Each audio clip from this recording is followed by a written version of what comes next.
এবার আশ্রয় বাড়ির বাচ্চাদের বুদ্ধিতেই দেবদত্ত বাবুকে মুক্ত করলো অভি। হ্যাঁ, আমরা এমনই চমক দেখতে পাবো আজকের এই ভিডিওতে। তো চলো আর দেরি না করে বিস্তারিত আলোচনা করা যাক। অভি ছুটে আসে ওই আশ্রয় বাড়ির বাচ্চাদের সাথে কথা বলার জন্য এবং সেখানে এসেই সকলের সাথে মন খুলে কথা বলার চেষ্টা করে এবং তাদের সাথে ছুটিকেও নিয়ে আসে যেন ছুটি ওদের সমস্ত কিছুই বুঝতে পারে এবং ওদের ভাষাটাও যেন অভিদেরকে স্পষ্ট করে বুঝিয়ে বলতে পারে আসলে ওরা কি বলতে চাইছে।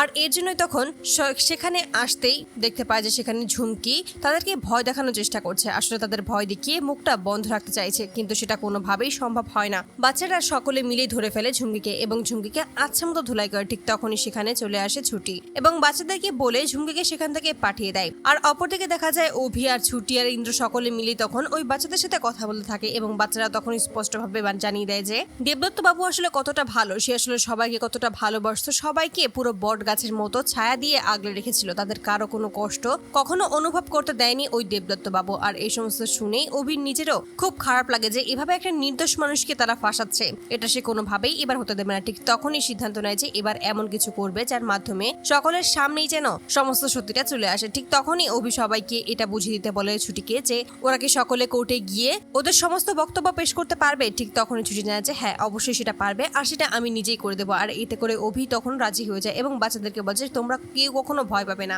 তোমরা কখনো মুখ খুলে কথাই বলবে না। ঠিক সেই মুহূর্তে দেখতে পায় একটা বাচ্চা মেয়ে, সে চুপচাপ করে রয়েছে কিন্তু সে কোনো কথাই বলছে না। এতে করে অভি বলছে তুমি কেন কথা বলছো না, কিন্তু তবু ওই মেয়েটা কোনো কথাই বলে না। ঠিক তখনই ছুটি বলে যে আসলে ওই দিনের পর থেকে এই মেয়েটা একদম এত চুপচাপ হয়ে গেছে, আমরা কোনো কিছুই বুঝতে পারছি না আসলে ও কেন কথা বলছে না। ওকে আমরা ডাক্তার কাছে নিয়ে গিয়েছিলাম কিন্তু ডাক্তার কোনো সমস্যা ধরতে পারেনি, কিন্তু এখন আমরা বুঝতে পারছি না আসলে ওর কি হয়েছে, তাই ওকে ওর মতো ছেড়ে দিয়েছি, ওর যখন ইচ্ছা হবে ও ঠিক তখনই কথা বলবে। ঠিক তখনই অভি ওই মেয়েটার কাছে আসে আর বলছে তোমাকে একটা কথা বলি, তুমি যদি সত্যি কিছু জেনে থাকো বা তুমি কিছু যদি দেখে থাকো তাহলে অবশ্যই তুমি কোর্টের দিন সমস্ত সত্যি কথা বলবে, কারণ তুমি যদি চাও যে তোমার বাবার মতো একজন মানুষ এই আশ্রয় বাড়ির যে বট গাছ সেজন্য আবারও ফিরে আসে, তাহলে অবশ্যই তুমি তোমার সবটুকু ভিতরের আমাদের সামনে প্রকাশ করবে। আর এতে করে তুমি নিজেও হালকা হবে এবং এই সমস্ত কিছু থেকে ওনাকেও আমরা বাঁচাতে পারবো। এই বলে তখন সেখান থেকে চলে যায়। আর তারপর দেখা যায় হিয়ারিং এর দিন সকলে মিলে যখন পাল্টা আক্রমণ করে দেবদত্ত বাবুর বিরুদ্ধে, ঠিক সেই মুহূর্তে দেখা যায় অভি তখন আশ্রয় বাড়ির সমস্ত বাচ্চাদেরকে ডেকে আনে। আর এতে করে তখন বাচ্চারা যখন কি বলবে ঠিক তখনই একজনকে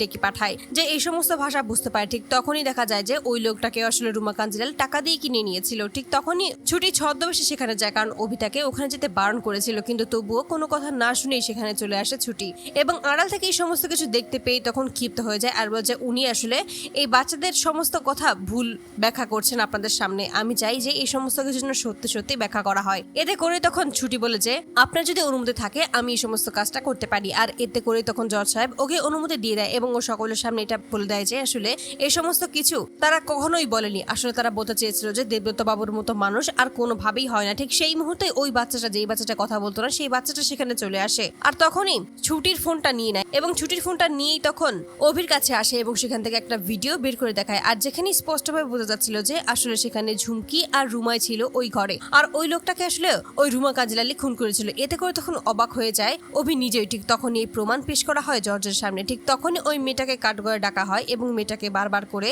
অভি বুঝিয়ে বলে যে তুমি এখনই সমস্ত সত্যি কথা বলে দাও, তুমি আসলে এই সমস্ত কিভাবে করলে সবটা। বাচ্চা মেয়েটা যখনই প্রথমে কিছু বলতে চাইছিল না, ঠিক সেই মুহূর্তে দেখা যায় অনেক কষ্ট করে ছুটি ও অভি মিলে ওকে বোঝায়। আর এতে করে অবশেষে মুখ খুলতে সক্ষম হয় এবং সমস্ত সত্যি কথা বলে দেয়, কারণ ওই ঝামেলার মধ্যে সবাই যখন ছোটাছুটি করছিল ঠিক তখনই ওই মেয়েটার কাছে ছুটির ফোনটা ছিল এবং সেই ফোন দিয়েই সমস্ত কিছু ভিডিও করেছিল ওই মেয়েটা। ওই ঘরে তখন আটকা পড়ে যায় এবং সেখান থেকে লুকিয়ে পড়েছিল, কিন্তু ঠিক তখনই এরকম একটা দৃশ্য তার সামনে ভেসে ওঠে আর এতে করে সে সমস্ত কিছু দেখে খুব ভয় পেয়ে গেছিল, যার জন্য সে এতদিন কথা বলেনি। তো বন্ধুরা, তোমরা কি চাও যেন শেষ মুহূর্তে যেন এভাবেই ওই বাচ্চা মেয়ের বুদ্ধির জোরেই যেন ওই ভিডিওটা দেখিয়ে সমস্ত লোকের সামনে যেন এবার দেবদত্ত যে নির্দোষ সেটা যেন প্রমাণ করতে পারে ওই বাচ্চাটা? অবশ্যই তোমরা তোমাদের মতামত কমেন্ট বক্সে জানতে ভুলো না। ধন্যবাদ।